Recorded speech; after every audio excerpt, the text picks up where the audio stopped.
In today's news, Australian cricket player Shane Warne will be flown home for a state funeral once the autopsy is completed.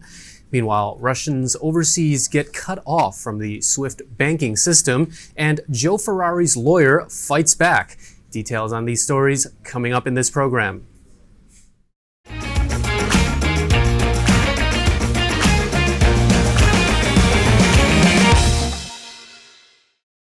You're watching Thailand News Today, bringing you the latest top stories in Thailand and beyond. And in our first story, police on Koh Samui say the body of Australian cricket player Shane Warne will be flown home for a state funeral once the autopsy is completed. The 52-year-old was found dead at a villa on the island on Friday, a day after he arrived.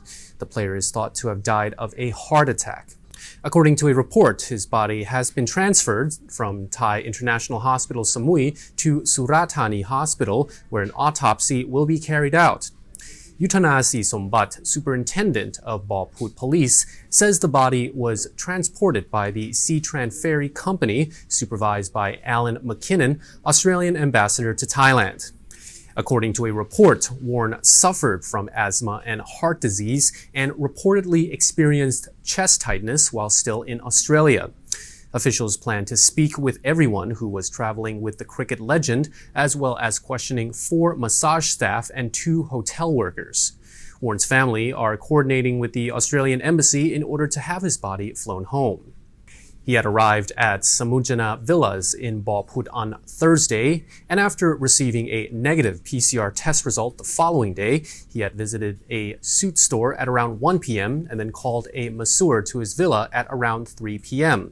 When his friends called him to meet for dinner at 5 p.m., he was found unconscious. He was rushed to the hospital but could not be revived, according to his manager.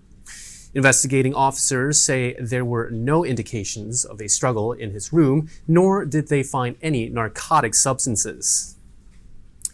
Resorts and hotels are no longer accepting credit cards from Russian guests. The decision comes after 7 Russian banks were excluded from the SWIFT financial system, leaving many Russians overseas unable to use their credit cards. Card providers Mastercard and Visa have also announced a suspension of services in Russia, although Russian banks have downplayed the effect of the move. However, the Russian central bank has advised its citizens to carry other forms of payment while traveling. One resort on the island of Phi Phi in Krabi province says it's now only accepting cash payments from Russian guests.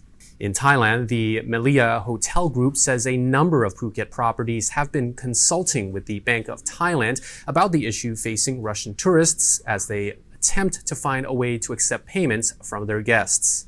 According to the Thai PBS World Report, around 15% of advance bookings from Russian tourists have been canceled since the US and EU introduced harsh sanctions against Russia following Vladimir Putin's invasion of Ukraine.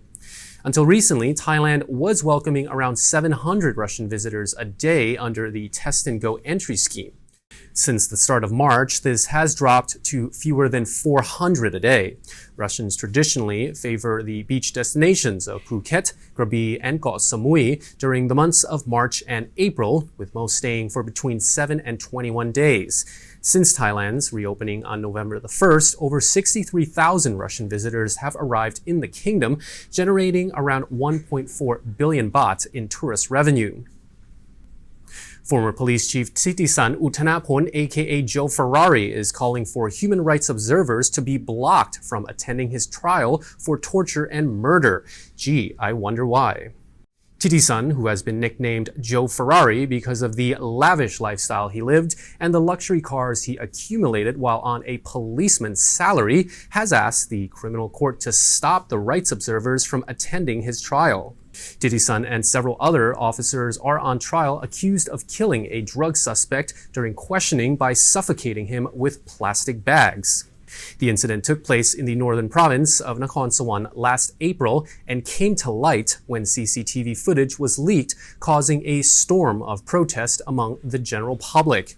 Thitisan made his first appearance over the weekend, with hearings expected to continue at the Central Criminal Court for corruption and misconduct cases this Saturday and Sunday. Titisan and his lawyer have demanded to know exactly why human rights observers, which they call unrelated individuals, should be admitted by the court. The lawyer of the former chief of Nakhon Sawan Police has also attempted to tone down the seriousness of the accusations faced by his client, describing the alleged death by torture of Dirapong Thanapat as general physical assault. The lawyer has also suggested that the case could tarnish the reputation of the Royal Thai Police. Choose your trip to your favourite island with 5-Star Marine. Go to 5starmarinephuket.com. Thailand's national police chief says the death of actress Tangmo seems to have been an accident based on gathered evidence. An autopsy report shows the actress died from drowning. Her body also had a large cut on her leg, possibly from the speedboat's propeller. More results from a forensic examination will be released in a few days. The actress's body was found on February the 26th, nearly 2 days after she fell into the Chao Phraya River while on a speedboat. She was on the boat with 5 other people who have claimed that the actress fell off the boat when she went to the back to urinate, but people have been skeptical and some have suspected foul play. At least 29 witnesses have been interviewed as part of the investigation into the actress's tragedy. 2 people were charged with operating an unregistered boat and causing death by misconduct. The authorities are still gathering more evidence, while divers from the Marine Police Division found 2 items from the Chao Phraya River near Pibun Songkhram Pier on Sunday and turned them over to forensics. After Tangmo fell into the river, it is believed that the suspects threw objects into the river. Police in Thailand are asking a Canadian court to refuse a bail application for a man wanted for murder on the southern island of Phuket. Canadian national Matthew Dupre is one of 2 suspects wanted for the murder of Indian gang member Jimmy Singh Sandhu, who was gunned down outside his Rawai villa on February the 4th. Dupre and his alleged accomplice, Jean Kaur Langkamp, subsequently fled Thailand, with Dupre arrested in Alberta on February the 20th. He is currently in detention, while the Alberta court considers an extradition request from the Thai authorities. According to a report, Tirapop Puridet from the Central Investigation Bureau says investigators are also filing a petition with the Canadian court to refuse Dupre's bail application. Thai police say they want the suspect extradited to stand trial in the kingdom. It's understood Thai authorities are concerned that if the Canadian court grants bail, the suspect will flee, undermining efforts by police to secure his extradition. Staff from a hospital in Bangkok interrupted a funeral right before the cremation ceremony to tell the family that they had accidentally given them the wrong corpse. After discovering that the wrong corpse had been given away, staff from the Sirirat Hospital in Bangkok quickly went to the ceremony and told the family the corpses were switched. The husband of the 55-year-old woman who had died from cancer while being infected with COVID says he picked up his wife's body from the Sirirat Hospital. The body was in a sealed bag and there was no name tag. He says he asked the officers to make sure his wife's body was in the bag, and they said they confirmed. For Buddhist funeral ceremonies, monks typically chant for 3 to 7 days, but since the pandemic, many have shortened the ceremonies to only 1 day for the cremation ceremony. And under COVID prevention measures, hospitals deliver the bodies of those who died while infected with the virus to cremation ceremonies, and families are told not to open up the sealed body bag to prevent the spread of the virus. The husband told Thai media that the hospital staff realized their mistake when they could not find the corpse for another family.